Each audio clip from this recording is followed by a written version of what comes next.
Hey guys, I am Jean. So welcome back to my channel. So ngayon ang i-share ko po sa inyo is yung online application, step by step tutorial para sa pag-apply natin ng targa o yung relasyo kontra sa inyo. Kasi kailangan po meron na tayong targa ng ating monopatino o plate number ang ating monopatino, okay? Simula po yan sa May 16. So by May 16 dapat meron na kayong targa. Kung hindi, kayo po ay magmumulta.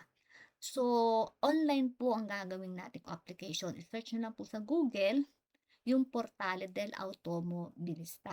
So, makikita nyo po siya ito. So, ito po siya. Click nyo lang siya and then mapupunta lang kayo dito sa home page.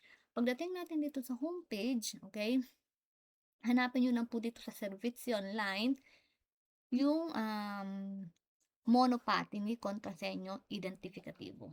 Okay? Teka, maglagay tayo ng pen. Okay, ito po, Monopathini Contrasenyo Identifikatibo. Okay? Yan po ang i-click nyo. Then, ito yung mag-appear na page sa kanya. So, scroll down kayo kasi sa baba na dyan yung mga attachment. So, dito may apat na modulistika, yung modulo. Okay? First hanggang fourth. Ang kailangan nating i-download ay itong aligato. Okay? Relasyo Contrasenyo para sa majorene kung adult ka. Kung bata ka naman, minore pa, itong i-download mo at ikukumpila. So, kung adulto ka, itong ating Allegato Uno ang i-download. So, ito po yung modulo. So, actually, yung modulo, ang mga kailangan mo lang naman i-input dito is yung more on personal information mo, name, address. So, i-relasyon, numero 1. 1 po ang ilalagay dito. Okay? Kasi isa lang naman ang i-request mo. And then, info ng karta identita mo o dokumento de identita, kung anong dokumento ang gusto mong i-attach na ID. Ito yung second page. So, once na download na natin, i-save nyo po yung file as PDF kasi i-attach natin siya mamaya. So, ngayon, kailangan na natin mag-login. So, punta tayo dito sa Accedi al Portale. Click nyo po siya. So, pwede tayo mag-login using speed or yung ating karta identita elektronika. So, in our case, ang ginamit namin ay yung speed. So, ang speed, maraming klase. Ano po? Pwedeng, teka, baka ko ha. So, ang ginamit namin is yung aming speed instead na karta identita elektronika. So, maraming klase ng speed. Sabi ko nga kanina, pwedeng Namiria, Lepida. So, kung anong speed ang gamit nyo, pwede nyo po siyang gamitin. So, kami ay speed, post-DD. So, QR code, kami application ko sa cellphone, yung gamitin natin para mas mabilis. Okay? And then, kailangan ng confirmation sa cellphone mo. So, ipo-confirm mo lang po sa EGB. So, akonsento tayo. Okay? Akonsento. Then, once na nakalagin na tayo, so makikita mo, malalaman mo nakalagin ka na kasi may nakalagay na 20 minuto yung name dito. Pupunta ulit tayo sa Servizi Online. Ang una natin gagawin is dito tayo pupunta sa Pagamenti Bago Pa. Okay? Kasi kailangan muna natin bayaran yung dapat natin bayaran kasi yung copy ng ating payment is i-attach natin later on. Kailangan din siyang i-attach. So, ito yung makikita nyo sa Pagamenti Bago Pa. So, pagamenti cittadini e imprese, pagamenti con autenticazione e senza autenticazione. Dito tayo sa con autenticazione. So, click nyo lang to, button na to. Pag na-click nyo na, so nandito na tayo sa home, sa portale ng pagamenti. So, ito tayo. Pipiliin natin is Nuovo Pagamento. Okay? Pag nasa Nuovo Pagamento na tayo, so, ikukumpila lang natin yan. Okay? So, dito sa tarifario, so, click mo tong pull down menu. So, may mga options na bibigay. So, national yung pipiliin natin. Numero pratike, 1, kung yung sinabi ko, ikukumpila mo sa modulo. And then, dito sa seleksyon pratika, anong klaseng pratika yung babayadan mo. So, may pull down sa button din dito. Kiklik mo yan. So, may mga options. Ano? So, mabilis naman. Ang ilagay mo lang is N174 para mag-appear agad yung relasyo kontra sa inyong monopathology. Okay? Kasi ang tawag sa kanya, N174 para sa relasyo kontra sa inyo, monopathology. So, ito yung babayaran. Kung yung sinabi ko dun sa previous post ko sa Facebook, ito yung mga babayaran natin. Diriti, boli, kontra sa inyo. Okay? So, ito na lahat. Nagpinapan na natin. Nationale, 1, tapos ano yung kausali natin, N174, relasyo kontra sa inyo monopatini, di ba? So, aggiungi al carrello. So, nasa carrello na siya, relasyo kontra sa inyo monopatini. So, nailagay na natin siya, aggiungi lang siya. Okay, pratica aggiunta. Then, i-click natin 'tong visualiza, ultimo carrello creato. Ano naman ng carrello natin. Okay? So, makikita mo dito sa carrello natin, meron tayong 1 element. Okay? Yung ating, ang kondisyon niya is tarifa N174, relasyo kontra sa inyong monopatini. So, ayun yung laman ng ating carrello. So, sa baba, scroll down ka lang, iko-confirma mo lang yung carrello mo. So, click mo 'tong confirma carrello. Okay? Okay.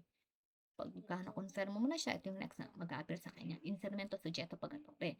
So, mag-a-appear dito, sino yung magbabayad. So, yung codice fiscale mo, automatic mag-a-appear yan since naka-login tayo, yung name, last name mo, codice fiscale. Codice titolare pratica. So, confirm carrello, confirm ulit siya. Once na-confirm mo na, okay, inserimento soggetto pagatore. Confirm na, click ulit yung confirma, and then richiesta confermata. Na-confirm na natin, okay, na tayo na magbabayad tayo noon. So, i-visualize lang natin kung ano yung nasa list ng ating mga babayaran. Click natin yan. So, nandito yung list, okay, ng ating mga pagamento. List, imiei pagamenti, yung lista. So, ano ba yung ating babayaran? N174, diritti, okay, nandito siya. So, nationale, urgente, no, non urgente, hindi natin pinili siya. DAP pagare. Nakalagay ay DAP pagare pa lang. Okay? So, nag-apply tayo is 14, creation natin is ngayon nung 15, April 15. Okay, so ayan yung nasa list ng pagamenti natin. Pag ni-click mo siya, ito, okay, lista pagamenti, pag ni-click mo yan, so mag-a-appear yan. Relasyo kontra sa inyo, no? Okay? Then dito sa may plus sign, kung i-click mo siya, detalyo, istampa aviso di pagamento, paga online. Detalyo, tingnan natin detalyo. So, ang detalyo niya is yung pinaka-details ng mga babayaran mo. Okay? Yung info about sa'yo, causale 174, okay? Ayan. At yung pagatore, sino ba? Codice pagatore. Okay? Yung tipo di inkaso, ano yung mga babayaran mo? Importo yung amount, dato da pagare, iskadensa, may iskadensa din siya. So, pag bumalik tayo doon sa lista, okay, babalik ulit tayo sa lista para makita nyo, istampa aviso di pagamento. Okay, pwede mo siyang istampa din kung gusto mong magkaroon ng copy. Kasi babayaran na natin siya online, there's no need na actually yung copy. So, pakita ko lang, pag istampa natin, ito siya. Okay? Kung hindi ka online magbabayad, so pwede ka sa posta naman magbayad. So, much better kung online para mabilis. Bayaran na rin natin subito. Okay? Paga online. So, pagdating natin sa paga online, so pupunta na agad tayo dito sa sito ng PagoPA. Okay? Enter your email. Enter mo lang yung email mo. Okay?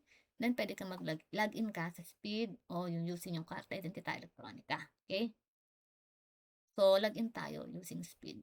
Ito yung iba't ibang klase ng Speed. Okay? Choose your identity provider. Sabi ko nga, iba't ibang klase ng Speed. POS-ED, Speed, Lepida, Shelte, Namirial, etc. So, login ulit tayo. Okay? Okay? I-consento natin sa ating app. Consento. And then, kailangan natin ilagay yung ating email address. Kailangan yung ating email address is active. Kasi may marireceive tayong confirmation about dun sa ating application. So, fill upan mo lang yan. Pag nalagyan mo na, continue. Okay? Okay, dito, papipiliin ka, how do you want to pay? So, may mga options tayo, karta di debito o kredito, Bancomat Pay, Kontobas, etc. Okay? Ito yung mga list ng options ng paraan ng pagbabayad. Okay? So, I tried first, chinek ko muna yung using PayPal. Kaya lang meron siyang extra charge or commission 150. So, pinili ko na lang is directamente using Konto Kurente, Intesa San Paulo, which is wala siyang charge. Okay? So, login ka doon sa, actually, direkta. Pag pinili mo siya, okay, papasok na siya dito sa sito ng Intesa. Login ka lamang. Okay? So, makikita mo dito, mag-a-appear ano yung kauswale. N174, importo, 3486. And then, pag-adeto. Click mo lang yung buton na to. Directly, makalilink na siya doon sa website ng iyong bangko. Okay. So, login ka sa bangko mo. Iko-confirm mo siyempre sa section. So, dito na makikita natin as bonifico yung pagbabayad natin, magkano yung amount. 34.86. Okay? Yung porto totale, 34.86. Okay? Then, click mo tong confirm kung same ka ng bank ako Minoy. So, i-confirm ulit sa app. Ano kasi sa Intesa, may confirmation pa. Okay. Ngayon, nabayaran natin. Na-appear dito, you have paid 34.86. And then, click mo lang yung continue. Okay? So, pagdating sa continue, mag-a-appear na kaagad. Babalik siya, operasyon effettuata con successo. Successful na po yung ating pagbabayad. Okay, mostra ultima ricerca. So, pag ni-click natin to, mag-a-appear dito yung ating list of payment. So, dito makikita mo sa stato, pagata na. Kanina na pagkari. Okay? So, ngayon is pagata na. And then, immediately may marireceive kang email. Sabi ko nga, kaya kailangan mong ilagay yung email mo. Okay? Okay. Sa katunayan, il tuo pagamento è andato a buon fine. So, okay yung payment. So, isi-save ko siya as PDF, file PDF para i-attach ko siya mamaya. Okay? Save ko siya as PDF. And then, yung copy ko sa Intesa San Paulo, ini-stampa ko din siya, pinagsama ko siya. Okay? So, actually, may marireceive ka din na copy sa iyo app ng payment. Kaya lang later on ko na siya na-receive. Kaya ito muna ang in-attach ko. Itong galing sa email plus yung sa Intesa San Paulo. Okay? Na copy. So, balik ngayon tayo dun sa homepage. Ngayon, saan naman tayo pupunta?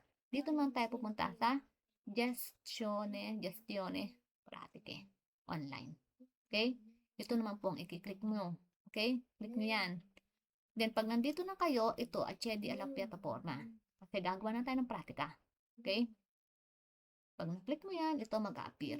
Pipiliin mo is Nuova Richiesta. Okay? Nuova Richiesta, input mo lang yung data mo, yung personal info mo, name, last name, codice fiscale, email, etc. And then, yung iyong telephone number. Once na-fill upan mo na siya lahat, by Avanti.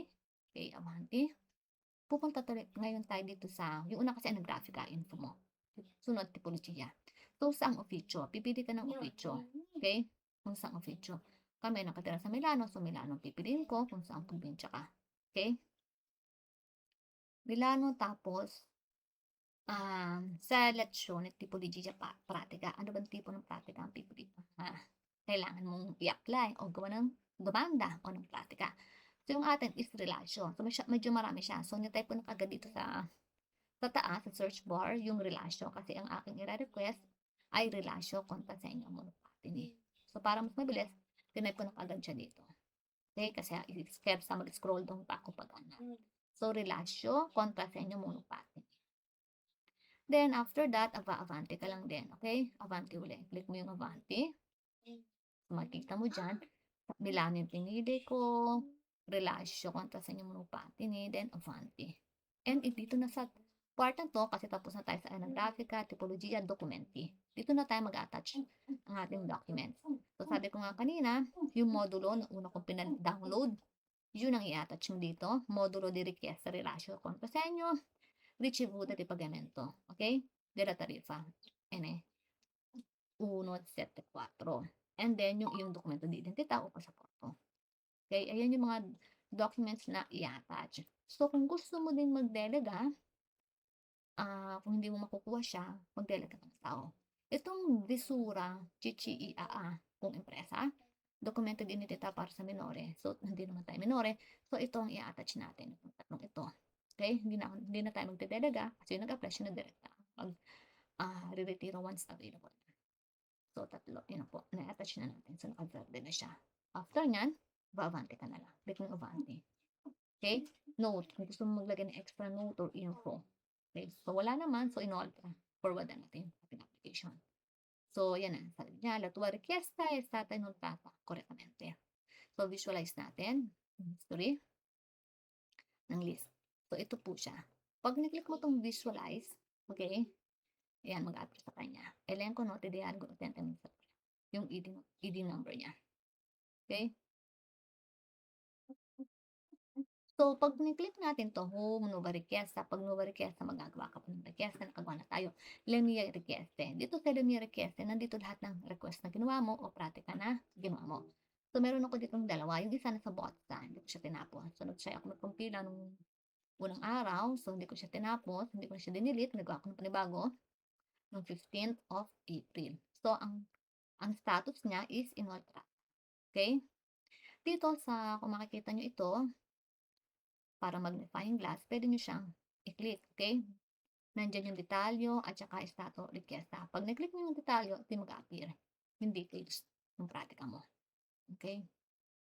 And then may email ka kaagad na mare-receive, okay? Na inontrata na yung iyong application o yung iyong demanda o pratika, okay? So pagbalik mo dito, Lemay Requesta. So just in case nag-logout ka na, so balik ka sa home, okay? So pwede ka na mag-logout, tapos ka na, eshi ka. Kung nag-logout ka na and then gusto mong i-double check yung status ng pratika mo, login ka uli, saan ka pupunta? Dito ka uli pupunta sa Gestione Pratiche Online para makita mo yung status mo pratika o demanda na ginawa mo. Okay? Accedi alla piattaforma. And then, instead ng nuova pratica, dito ka pupunta sa Le mie richieste. Okay? Le mie richieste, yung status niya is inoltrata. So, check nyo lang siya. And check nyo din yung email nyo para sa update ng inyong pratika. Kasi hindi siya subito, hindi after a week. Okay? So, lagi nyo po siyang i-check. Makaka-receive kayo ng email. So, I hope na intindihan niyo po kung paano yung ating pag-apply ng konta sa inyo para makakuha kayo ng targa ng inyong monopathy, no? So, thank you guys for watching. I hope na-explain ko siya ng ayos. Please don't forget to like this video and subscribe na rin po kayo sa channel ko. And sa Facebook account ko, follow niyo po ako. God bless everyone. Bye!